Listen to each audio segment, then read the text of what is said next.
So the Jussie Smollett saga continues, and it's mind-boggling. It's absolutely insane where this case is going. We're hearing things about Whiteface right now being responsible. We're having the mayor of Chicago telling Trump off, as, of course, the FBI and DOJ are looking into charges against Jussie Smollett. Now, obviously, you saw the coverage that we did on him, and it's pretty clear what the truth is in this matter. But to make the situation even more apparent, we have Jussie Smollett's lawyer who went on the USA Today show, and wow, Jason, some of the comments here are, I don't even know what to say. Yeah, it's pretty wild, and we're going to show you right now. First of all, the picture she references, I'm not even going to say anything about it. You can see the picture. I know if that person attacked me on the street at 2:30, 2:45 in the morning, I would not mistake him for a MAGA-loving Trump supporter. But yeah. This is literally the rationale. This is one of many linchpins that totally destroy the official narrative of Jussie Smollett, who says that he never lied here.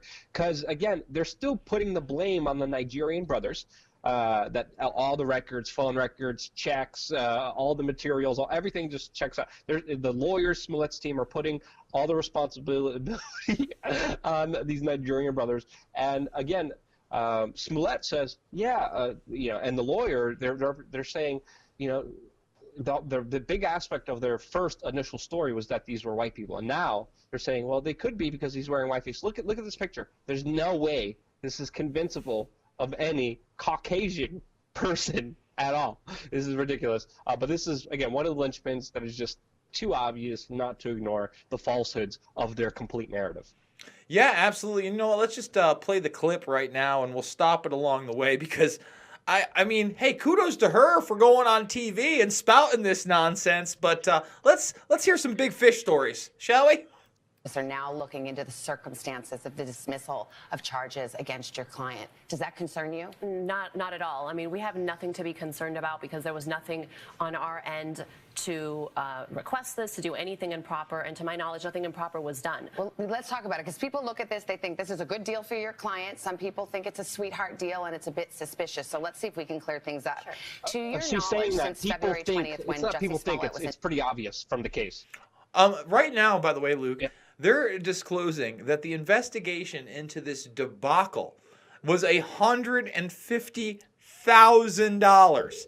Think about that. An incident that was hoaxed in probably under an hour's time cost $150,000 and countless man hours on the police force. But, they didn't do anything, Luke. They didn't. Let's hear what she has to say. She's a very smart lady.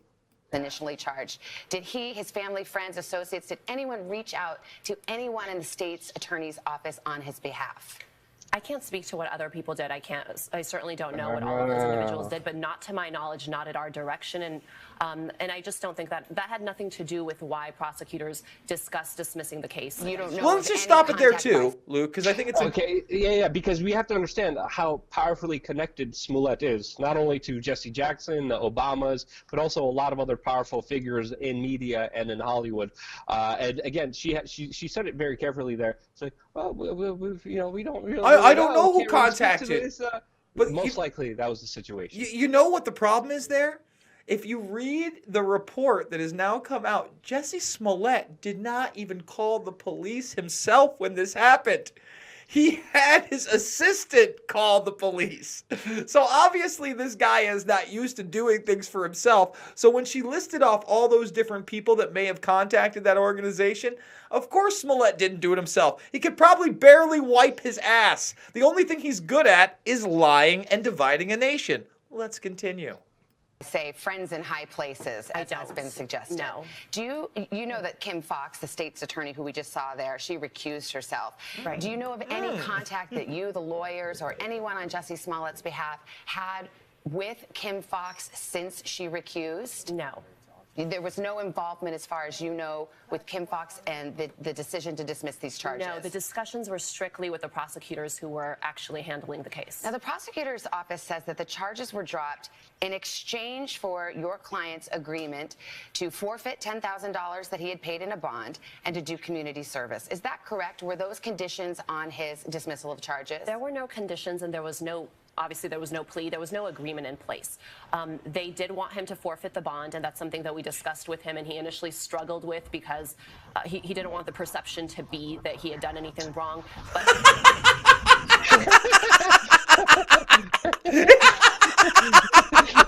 he didn't want the perception to be he'd done anything wrong.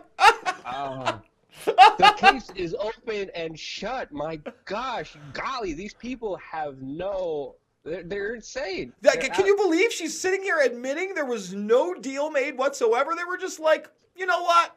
You're okay. We'll just drop it all. We'll drop it. 16 felony charges. No, and they're class 4 felonies. Whatever. No deal. We didn't actually make a deal. We just said we're going to keep the $10,000. And you know what? He didn't really want to give up that $10,000 because he didn't want public perception to be against him. He shouldn't have, went on national television. He shouldn't have been saying how he's the gay Tupac fighting back. He shouldn't have, gosh darn it. Let's continue. What can you say? Yeah. But at the end of the day, forfeiting $10,000 versus putting your life on hold for a year was a small cost to pay. But to be clear, because the prosecutors are now trying to say, well, there were conditions. This wasn't a get-out-of-jail-free card. You're saying he chose to forfeit that bond essentially voluntarily. Yeah, they had asked if he would do that, and we advised him that he should do that because it was going to cost him almost, multiples of that number to go to trial. What about the community service aspect of it? The community service is something we initially raised ourselves at the initial bond hearing, saying this is somebody who's volunteered hundreds of hours, thousands of hours since he was a teenager to all sorts of organizations. It's something he's always done. So in our discussions with the prosecution, we told them about his volunteer service. We did show them a few letters of his ongoing community service. But was this a condition of the charges being released? He's got to do this community service. He had to do nothing. There was no obligation. He had to do nothing. Nothing. And then literally, if you look at what he did, he pretty much just hung out with Jesse Jackson and critiqued his show. That's one of the things that he did as community service. Come on. It's ridiculous. Let's just keep it playing. No conditions. These are things that he chose to do because that's his character. And again, you can find out from multiple sources that this is what he's done for years and years and years with multiple organizations. Let's talk about some of the facts here. Sure. First of all, is it your position that he is, in fact, factually innocent? Absolutely. He didn't question. He didn't stage his own hate crime? No? No, absolutely not. He didn't send a letter, a fake death threat letter to himself? Okay. It's undisputed, is it not, that whatever the motive, the Osundairo brothers, they are the attackers here, correct? When you say it's undisputed, there's been more information leaked than we've actually received from the prosecution in discovery in this case, which is a little absurd, but that's the situation. We've never received any of the videos that have been referenced. So we've heard about videos and surveillance and things like that. We haven't seen it. So I'm talking about Jussie Smollett on TV. He looked at that surveillance picture. It was shown the picture. He said, are those your attackers? He said, yes. He knew that those were his attackers. Okay? And then we know that that picture was of the Osundairo brothers, correct? Well, when you say we know that, we believe that at this point with the information we've been told. But again, a lot of the information that the police and the CPD has put out there and said is evidence has turned out not to be evidence. So we do have to question again.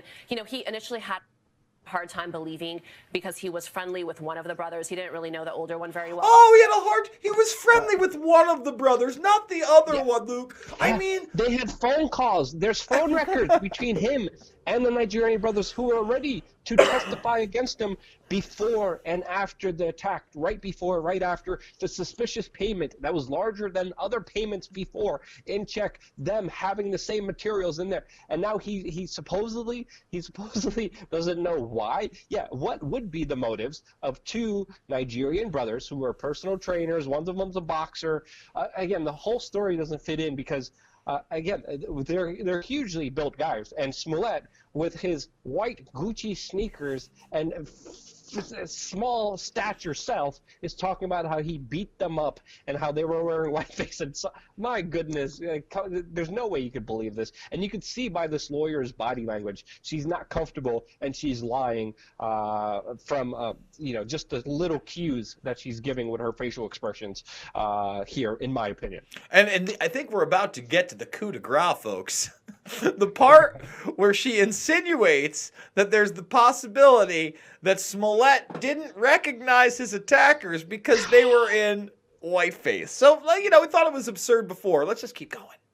But he was friendly with Abel, and so he had a hard time believing that his friend would be behind this. What would the motive be? What would the motive for the brothers to be? He would be speculating at this time, and I don't want to go on record right now and give my own theory of the case, but I do have a theory, but it is speculation. They didn't get money, right? I'm sorry? They didn't steal money from him. They did not, no. They didn't take a phone? No. Not a car? No. There was no theft. It was nothing short of pretty much the brief interaction that you've heard of. Was it just coincidence, or if you're the Osundairo brothers? Come on, that's such a bullcrap statement. Hold on, cut it off there, Jason, because even in the report that was filled out, there's information that came out that specifically talked about how there was people who didn't hear any screaming. There was no MAGA country screaming. Absolutely nonsense. Let's keep it going. Abel, as we've said, for training and nutrition, they were in regular communication. Jussie was on his way back to Chicago from New York that night, and he was in constant communication with Abel via text and phone call because they were supposed to train that evening, and he was delayed for 4 hours. He spoke to them about an hour, 15 minutes before this attack. Correct. Then he walks out of his apartment at 2 a.m., and lo and behold, there are these brothers waiting to attack him. Right. They knew he was. Did he tell them, I'll be leaving the house here at 2 a.m.? So what happened is he spoke to Abel. They were supposed to train. He was delayed for 4 hours. And initially he told him, we'll still train when I get in. It's going to be a little late. When it turned out to be a 4-hour delay and he was getting in after midnight, he obviously told him, we're not going to train any longer. And they were supposed to still train in the morning. And they were scheduling that. And Abel said, make sure you eat, and he had given him a nutrition plan. And he had to eat eggs, 4 eggs or something. What does that have to do with coming out of the house? He said, I don't think I have any, but I'll run out and get some. And he was being picked up by somebody. So he made it clear that he was on his way. And, on that note, too, their story says that, they thought, or that he allegedly planned the attack for 2 a.m. sharp. And according to the police, they arrived at 1:22 p.m. And it's freezing cold. And if you look at the timing, it's a 15-minute car ride. So why would you get there 40 minutes early if this is actually, to wait in that cold weather, which Jussie got so much grief for that he went out for a sandwich in the cold. But the brothers he got so much grief for 40 minutes. Well, if they were going to attack him, I guess they were they were looking for their opportunity. Right, but I'm saying it makes much more sense if you look at it through that lens that they were trying to catch him as soon as he got there. No, it doesn't. As opposed to if this was at 2 a.m., you got there 40 minutes early. According to the court records, Smollett was very clear with police on the night of the attack that his attackers were white. He said they had masks on and gloves, but he saw their eyes and he saw the skin surrounding their eyes. Was that a false statement? So just to be clear, he only saw one of the attackers. One of them he didn't see. He saw one through a ski mask. Again, he could not see their body. Everything was covered, and he had a full ski mask on except the area around the eyes. He did tell police that from what he saw, he thought it was pale skin or white or pale skin was, I think, what he said. And that was and that's why he initially did have a hard time. Why did he say that? He could have said, I don't know. He could have, but this, again, he's being truthful. But if it's the Osundairo brothers, what are the chances that that's the case, that he saw somebody with light skin? Well, I think there's... Obviously, you can disguise that. You could put makeup on. There is actually, interestingly enough, a video. I think police did minimal investigation in this case. It took me all of 5 minutes to Google. I was looking up the brothers, and one of the first... what happened? First videos that showed up actually was one of the brothers in whiteface doing a Joker monologue. It's not implausible. Couple quick things. He said that these hold on, pause it here, because this is absolutely ridiculous. Let's pull up that photo of what she said she saw on the internet. There's no way someone could be wearing a ski mask and that look around the eyes. There's no way. Smollett went out of his way to say these were white guys. These were white guys. 100%. Why? Why would he do that? Why would he politicize this? Why is there a witness saying that they didn't hear anything? Why would they not rob him? Why didn't they beat him up successfully? Right? Right? These guys could have beat the crap out of him. The narrative that he fought back is absolutely insane. And now that they're trying to push this delusional, insane conspiracy theory, I don't know. Was there even? I don't think there's any other instances in any police report or anything around this about these guys wearing whiteface and buying white makeup. And these guys, let's be honest here, they're dark Nigerians. They're very, very black. It'll be very impossible unless they have professional makeup artists. This just makes no sense at all, Jason. Absolutely, just no respect for you, the viewer, or any dignity for the truth at all. No, it just shows that we live in a society where we not only double but triple and quadruple down on lies. We look directly into a camera, smile, and literally spout bullshit for hours on end. Because if I am my mother's daughter, oh, I'm sorry, did I call my mother's daughter? Oh, I'm a bad man. If I were my mother's son and one drop of this was true. Like, come on, man. Listen, we live in a circus world. I think Rahm Emanuel needs to step it up if he doesn't want Trump to step in. He's got no business saying anything. Hey, Rahm, you know, I know you're a crooked Chicago guy and an appointee of Obama, but if you can't clean up your own house here, nah, let the Trumpster come in. I mean, this is a horrible story, man. I mean, this is a story that divided a nation, and it still continue to divide a nation. I still know some delusional people who are like, no, Smollett's totally innocent. I mean, come on. It was sick what he did. He played off people's fears. He tried to manipulate them. He tries to make you hate someone else to fear someone else. And we know, come on, everything just makes absolutely no sense here. Let's just call it out for what it is.